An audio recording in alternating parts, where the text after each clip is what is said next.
Bom dia, meus amores. Quero contar para vocês sobre uma leitura que eu tô revendo, que tem a ver com o caminho da feminilidade, do feminino, história das mulheres, onde é que a gente perdeu o fio da meada. Enfim, é uma dica aqui para vocês, que é este livro aqui, A Prostituta Sagrada, Nancy Coles Corbet.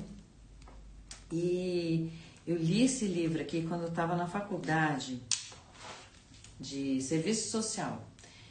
E a gente estava fazendo um trabalho sobre vários temas e o meu grupo escolheu a prostituição. A hora que eu peguei isso aqui, eu falei, gente, não acredito que existe esse livro. Maravilhoso, assim, não caíram fichas, abriu tipo um caça-níqueis. E o que eu achei de tão maravilhoso nesse livro, né? Tem vários autores aí que eu já acessei. Uma delas é a Regina Navarro Lins, com o livro A Cama na Varanda. Humberto Maturana, tem um dos livros dele que é Amar e Brincar. Esses livros e esse aqui também, eles fazem uma retrospectiva histórica das comunidades mais antigas, né, do período onde nós éramos todos respeitados, honrados, todos tínhamos permissão de ser, que é o que eles chamam de período matrístico, né? Da matriz, vem daí esse termo. Matrístico vem de matriz. Qual que é a nossa matriz, né? Então, o que é que existia antes do que a gente conhece hoje, né? E uma das coisas mais lindas assim que eu pude perceber, né, dessas leituras todas, e esse livro traz isso também, é a valorização do ser, independente de gênero, sabe? A valorização do ser. E aqui, quando eu trago ser, eu estou trazendo todos os seres. Não estou falando aqui só de homem, só de mulher, estou falando de todos os seres. Nós vivemos um período, né, a humanidade viveu um período em que todos os seres tinham o seu valor. E esse valor não era medido, melhor valor, pior valor, maior contribuição, menor contribuição, não. Todos simplesmente tinham o seu valor, sendo exatamente quem eram.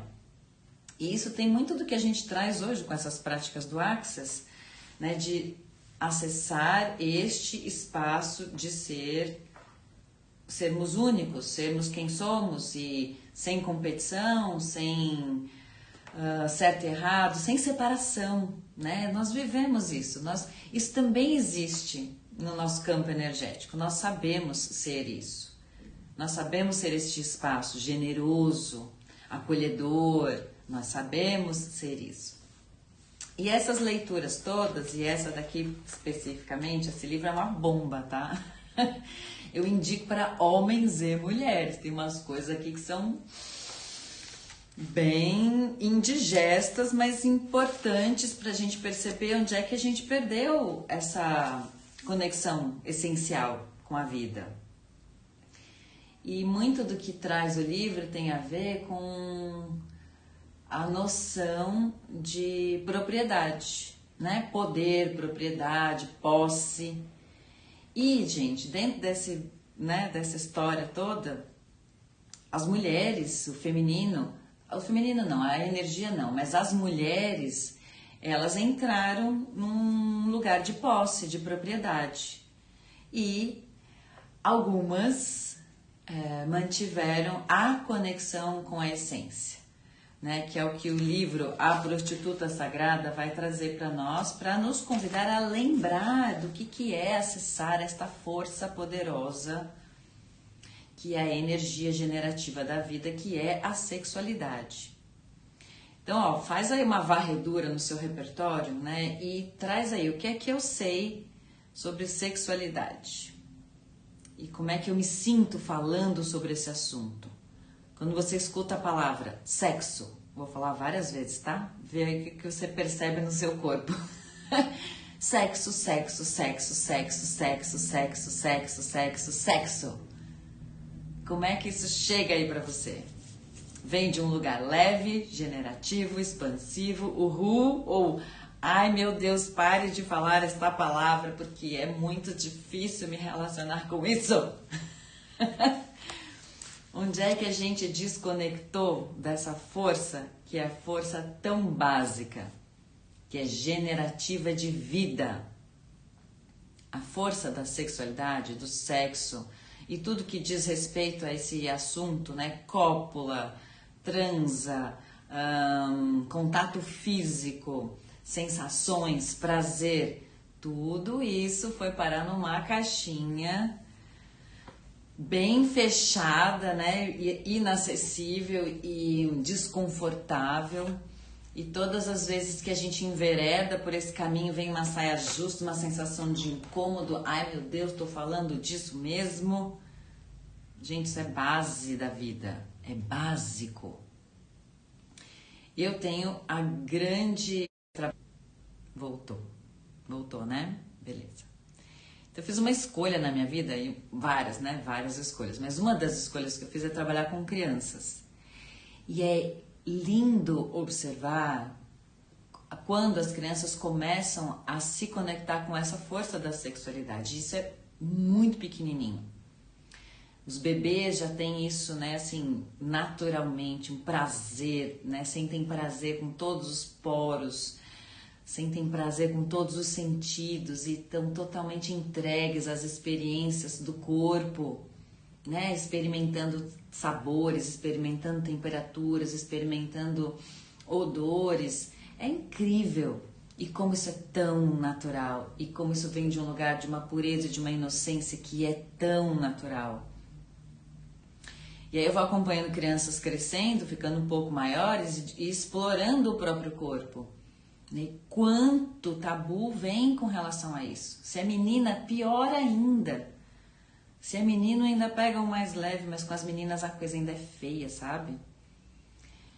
Mas enfim, eu vou abrindo espaço de permissão de conexão das crianças com isso, que é algo natural de nós, e com os pais também. Vou trabalhando isso, porque tem coisas nos pais que... Peraí, voltou. Então, onde é que pega nos pais? Pega no todo o histórico, né, que a gente carrega, cheio de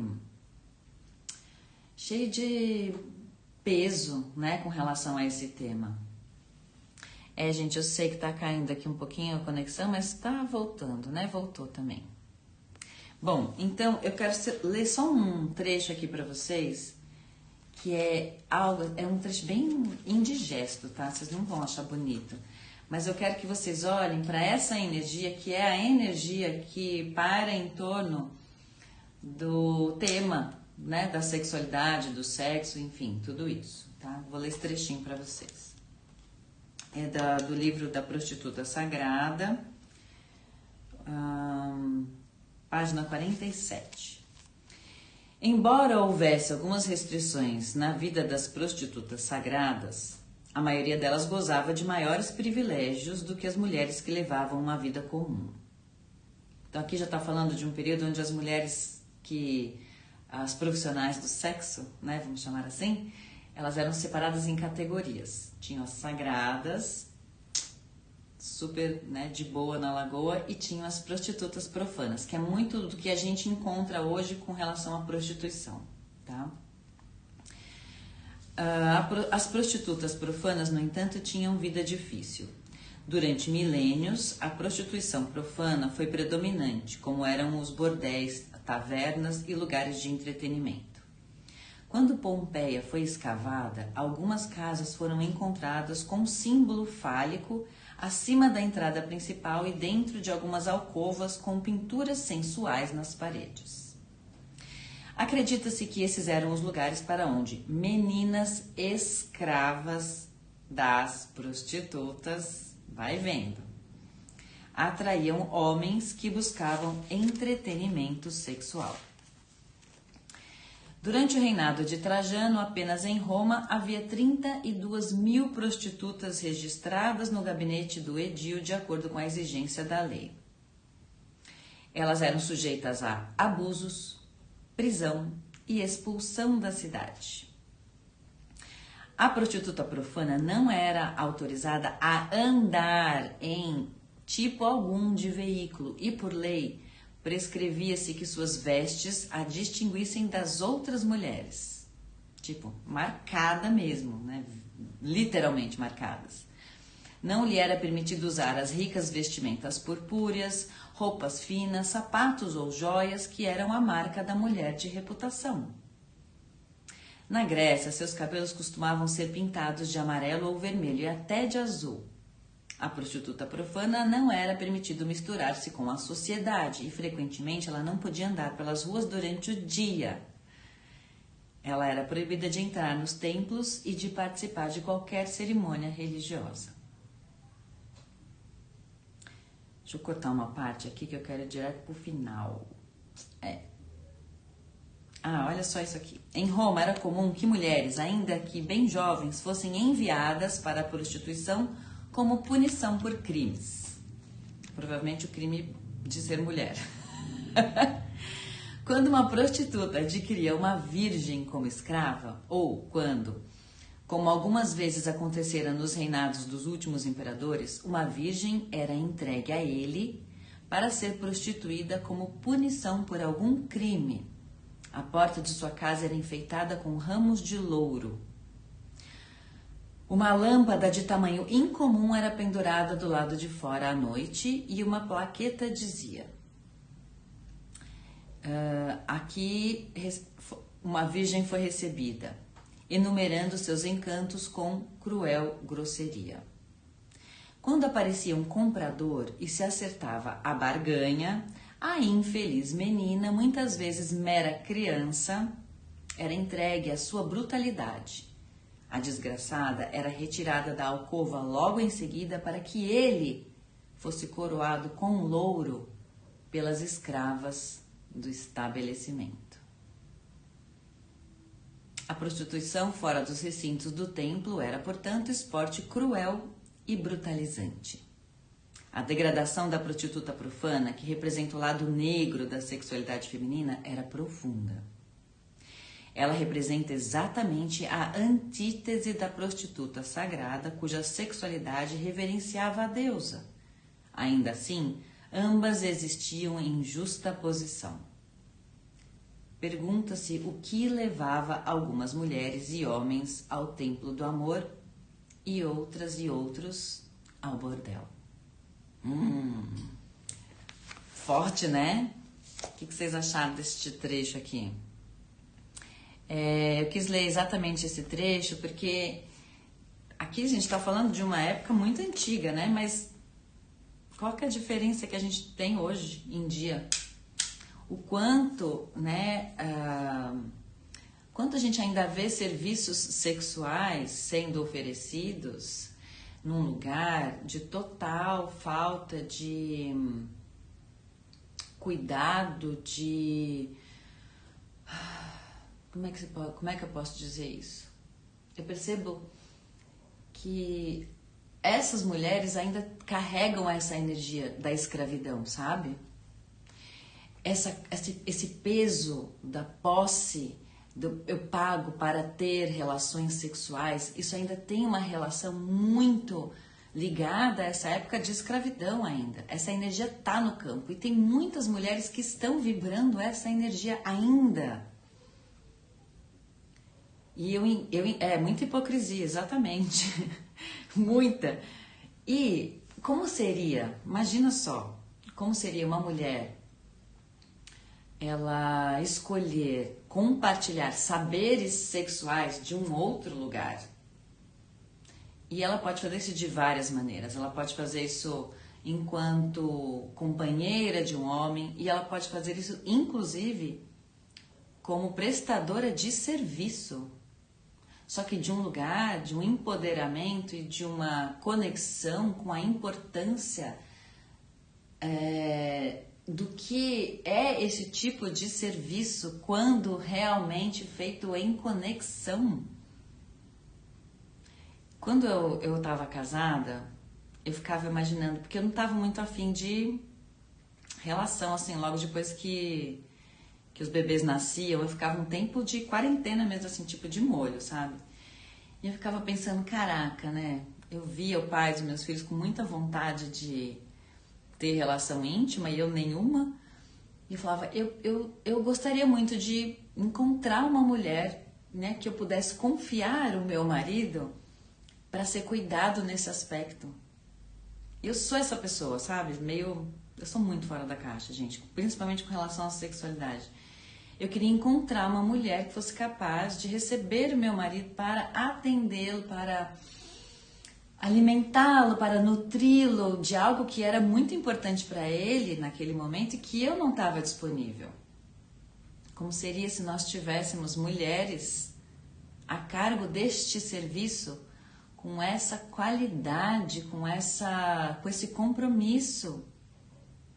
E aqui no livro ela cita, né, ela fala sobre as prostitutas sagradas, que eram mulheres que eram muito bem cuidadas, elas viviam em templos, elas realmente eram consideradas quase que divindades, né? Só não eram divindades propriamente, mas elas incorporavam a divindade, né, da deusa.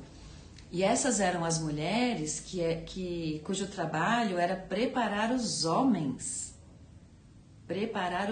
sexualmente para estar, né, a começar a sua vida sexual ativa. Olha que coisa mais linda isso. Quando eu li isso, eu falei, nossa, como a gente se distanciou disso, e como a gente tornou tudo isso feio, profano, quanta perversão, né, existe em relação sobre esse tema, como a gente pôde se distanciar tanto de algo que é tão básico, tão natural e tão essencial da vida. Então hoje eu venho te provocar vocês aqui, porque eu sei que isso daí é um tema muito polêmico e que, né, mexe aí alguns parafusinhos, mas é importante a gente começar a olhar para isso de outro lugar. Existe por detrás de tudo isso, por detrás de todo esse horror, né, que criaram esse horror a respeito da sexualidade, principalmente a respeito da sexualidade feminina, por detrás disso existem coisas muito preciosas. E é isso que me interessa. Né? Então, tem alguns processos corporais que vão trazer, né, a possibilidade de ir desprendendo essas energias. Porque isso aqui são memórias que a gente tem enquanto mulheres. Nós temos essas memórias gravadas no nosso corpo. As memórias de escravidão, as memórias de abuso, as memórias de maus tratos. A gente tem isso conectado com esse tema, com essa área da nossa vida, a intimidade, a sexualidade. Então, os processos corporais, eles vão trabalhando nos campos sutis, né? Quantas vidas a gente vem carregando essas energias e quanto isso nos afasta de entrar em conexão com a energia essencial da sexualidade, que é pura, limpa, expansiva, translúcida. Me vem aqui a imagem, né, de uma água muito transparente e fluida correndo. É isso que é essa energia. Então é importante a gente começar a ir se desprendendo destas forças. E esse livro aqui, ele vai trazer muito do que são, né, todas as camadas e camadas e camadas que foram sendo incutidas em relação a este tema e que a gente ainda está carregando. Então, conscientes disso, eu pergunto, o que mais é possível? E o que é que a gente pode criar além disso, que traga conexão com a essência desta força? Aqui mudaram totalmente a orientação desse tema. Exatamente, meu amor. Para quê? Para desempoderar, porque a sexualidade é uma força. É a força que gera vida, só. Apenas isso. Né? Então, vamos atacar este lugar. Para quê? Para que as pessoas se enfraqueçam, para que elas sejam mais fáceis de se manipular. E aí cria-se a pornografia, cria-se todo o vício na sexualidade, num lugar de dependência, num lugar que não enaltece o ser. Então a gente tem que começar a entrar um pouco mais a fundo nesse tema, né? Trazer consciência para isso. Quanto mais consciência a gente traz para o tema, mais a gente vai se conectando com este poder que tentaram esconder de nós. Só que não, ele está com a gente. Então é só a gente começar a desvelar estas camadas. Bora? Bom, se essa live foi uma contribuição para você, compartilhe com mais pessoas. Você pode também acompanhar as minhas atividades no link da bio. Né? Faço atendimentos com esses processos energéticos que eu cito. Dou curso de barras de Axis para você começar a acessar ferramentas para começar a criar mais consciência na sua vida. Então dá uma olhadinha lá no link da bio, tem outras atividades também, tem canais de acesso onde você vai encontrar aí outros conteúdos que eu entrego, tá bom? Sextou! Boa sexta-feira para vocês!